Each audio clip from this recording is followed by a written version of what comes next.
दोस्तों, आज 17 सितंबर है और प्रस्तुत है 17 सितंबर की महत्वपूर्ण करंट अफेयर्स के क्वेश्चन। तो आज का पहला क्वेश्चन है, अमेरिका की टाइम मैगजीन ने विश्व की 1000 सर्वश्रेष्ठ कंपनियों की सूची जारी की है। 1000 सर्वश्रेष्ठ कंपनियों की सूची जारी की है। इसमें भारत की कौन सी कंपनी शीर्ष पर रही? मतलब भारत की कौन कंपनी सबसे ऊपर रही? भारतीय कंपनियों के बीच की कौन सी कंपनी ऊपर रही? तो HCL टेक, जिसे विश्व में 112वां स्थान प्राप्त हुआ। HCL टेक को विश्व में 112वां स्थान प्राप्त हुआ। ये कंपनी भारतीय कंपनियों के बीच सबसे ऊपर रैंक प्राप्त की। तो और बातें जान लेते। इस सूची में एप्पल, एसेंचर तथा माइक्रोसॉफ्ट प्रथम 3 स्थान पर है। तो एप्पल पहले स्थान पर रहा, एसेंचर दूसरे स्थान पर रहा और माइक्रोसॉफ्ट तीसरे स्थान पर रहा। इस बार भारतीय मूल की 22 कंपनियां, ये याद रखने वाला बात है। HCL टेक करेंगे 112 और 22 कंपनियां 1000 सर्वश्रेष्ठ कंपनियों में रही भारत की। इस सूची में स्थान मिला, जिनमें पहला स्थान तो HCL टेक को मिल गया, दूसरे स्थान पर इन्फोसिस, तीसरे स्थान पर विप्रो रही।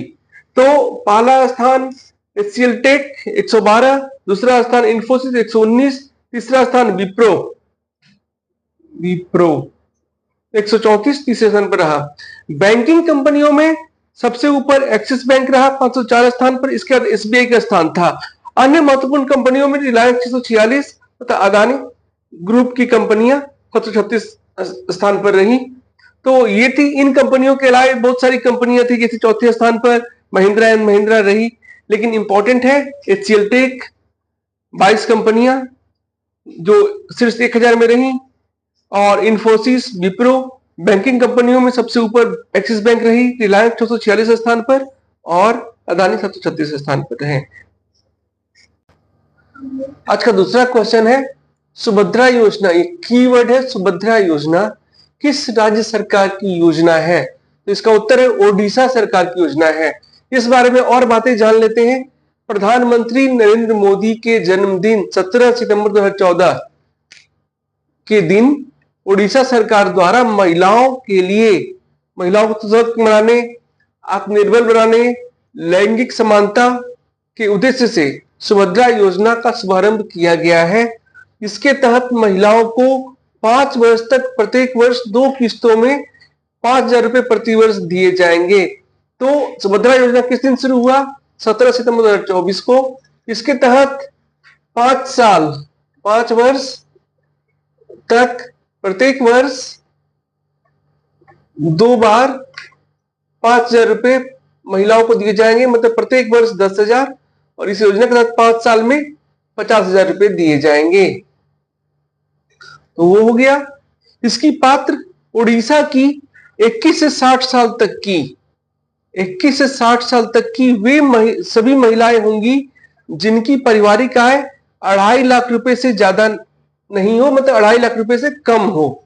तो स्पष्ट है कि ये महिलाएं जो है वो इनकम टैक्स के दायरे में नहीं आती होंगी, और जिनका नाम राष्ट्रीय खाद्य सुरक्षा अधिनियम NFSA या राज्य खाद्य सुरक्षा अधिनियम SFSA के तहत राशन कार्ड से जुड़ा हो। तो इसकी पात्रता के लिए अनिवार्य है कि वो उड़ीसा की महिला हो, 21 से 60 साल के बीच उनकी उम्र हो, उनकी पारिवारिक आय 2.5 लाख से कम नहीं हो, और उनका नाम राष्ट्रीय खाद्य सुरक्षा अधिनियम या राज्य खाद्य सुरक्षा अधिनियम के तहत राशन कार्ड से जुड़ा हो। इसके अलावे वो कोई स्कॉलरशिप नहीं लेती हो, राज्य सरकार से स्कॉलरशिप नहीं लेती हो, और दूसरा है कि वो राज्य सरकार से किसी तरह की 18,000 रुपए या इससे अधिक की पेंशन नहीं लेती हो, मतलब वर्ष में 18,000 या महीने में 1,500 रुपए से अधिक पेंशन नहीं लेती हो। वही सभी महिलाएं इसकी पात्र होंगी। मतलब सुभद्रा योजना ओडिशा सरकार द्वारा शुरू की गई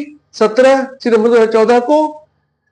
इसकी पात्र होंगी ओडिशा की महिला जो 21 से 60 साल तक की उम्र हो, जिनकी पारिवारिक आय 2.5 लाख से कम हो, और जिनका नाम राशन कार्ड से जुड़ा हुआ हो। ये बातें इस योजना के संदर्भ में इंपॉर्टेंट है। आज का तीसरा क्वेश्चन है, अंतरराष्ट्रीय ओजोन परत संरक्षण दिवस कब मनाया जाता है? अंतरराष्ट्रीय ओजोन परत संरक्षण दिवस कब मनाया जाता है? तो इसका उत्तर है 16 सितंबर।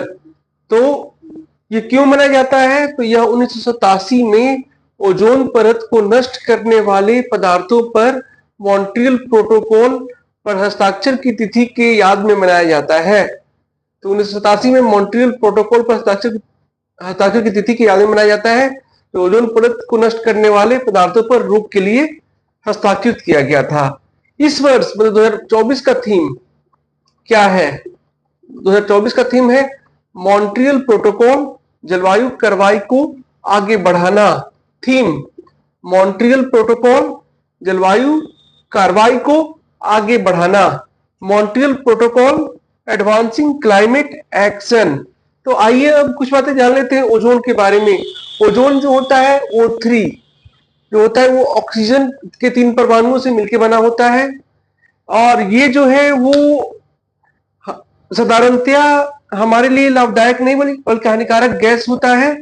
ऑक्सीजन जो है प्राणदायी है, लेकिन ओजोन जो है हानिकारक ही होता है अगर हम सीधे इसका श्वास मतलब इस गैस को अपने श्वास में ले तो ओजोन का जो परत है वो है 15 से 30 किलोमीटर ऊपर। पृथ्वी के जो वायुमंडल है उससे 15 से 30 किलोमीटर ऊपर ओजोन का परत है, और ये परत जो है वो क्या करता है, सूरज से आने वाले अल्ट्रावायलेट किरणों को रोकता है, जिसके कारण अल्ट्रावायलेट किरण जो है वो अब धरती तक नहीं पहुंच पाता है या कम मात्रा में पहुंचता है, और इससे जो है मनुष्य जो है वो अल्ट्रावायलेट किरणों के प्रकोप से बचा रहता है। अगर ऐसा नहीं होगा तो त्वचा रोग और बहुत सारे कैंसर और भी बीमारियां होंगी, और अगर पूरा खोल दिया जाए तो जीवन भी संभव नहीं है। तो वो है ओजोन का परत। अब ओजोन का परत जो है उसको नापा जाता है डॉप्सन यूनिट से, और ये जो है साधारणतया 300 डॉप्सन यूनिट का परत रहता है समताप मंडल में। अब हम जो फ्रिज का इस्तेमाल करते हैं उसमें निकलता है क्लोरोफ्लोरोकार्बन, और ये जो फ्रिज से निकलने वाली जो गैस है क्लोरोफ्लोरोकार्बन, जो गैस जो फ्रिज खोलती है तो निकलता है, वो जो है वो जाके समताप मंडल में इस ओजोन से प्रतिक्रिया करती है और ओजोन के परत को खोखला बंद कर रही है। साल 2000 में जो ओजोन परत में जो छेद दिखा था अंटार्कटिका में, इसकी बहुत चर्चा हुई थी। तो ये था दोस्तों ओजोन के बारे में, ओजोन परत के बारे में, ओजोन डे के बारे में जो हमें जानना चाहिए। तो अंतर्राष्ट्रीय ओजोन दिवस 16 सितंबर, अंतर्राष्ट्रीय ओजोन परत संरक्षण दिवस 16 सितंबर को मनाया जाता है मॉन्ट्रियल प्रोटोकॉल पर हस्ताक्षर की तिथि के याद में। इस वर्ष का थीम है मॉन्ट्रियल प्रोटोकॉल जलवायु कार्रवाई को आगे बढ़ाना, Montreal protocol advancing climate action. आज का 4th